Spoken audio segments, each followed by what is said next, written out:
Chapter 1, which is about the digital turn, tries to show the landscape of the social situation of the law now in terms of the pictorial turn. People are using pictures in an entirely different way. Now, with our lightweight, inexpensive, very powerful digital technologies, everyone is making pictures of all different kinds. And not only do we have to look at pictures generated by people, by machines like a surveillance camera that's set up, but we also are engaging in new forms of deploying pictures in communication. I'll call that writing with pictures. And writing with pictures really has profound consequences for what goes on in the legal system. What it means is that lawyers, for instance, can deploy pictures with the rhetorical fluidity that they're accustomed to using words for.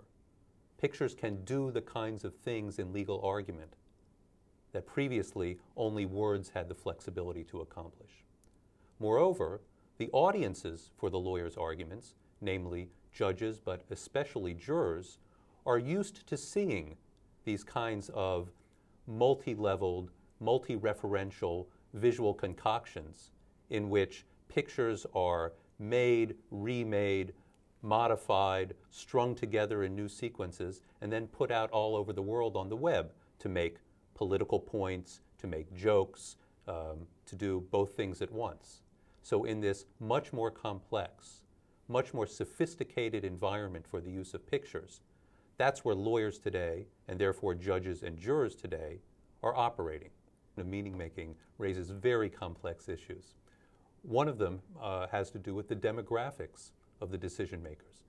It could very well be that younger jurors are going to be more skeptical than older ones because they are more accustomed to using image-altering equipment and more accustomed to surfing the web and finding mashups of different sorts of pictures. So they may be more willing to suspend belief that the ostensibly documentary picture isn't what it appears to be.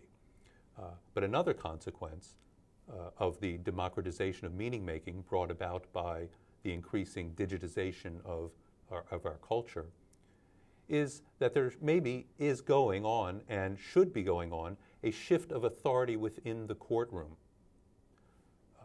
Previously, it was quite clear who had the authority to speak and therefore who had the authority to make meaning. Jurors were simply supposed to receive the information presented by witnesses, led by jurors, and as instructed by judges. But if it's the case that many, many people in the culture are in fact at least as visually literate as the legal authorities, then maybe they ought to have more authority in determining how to interpret a piece of visual evidence or a piece of visual argument.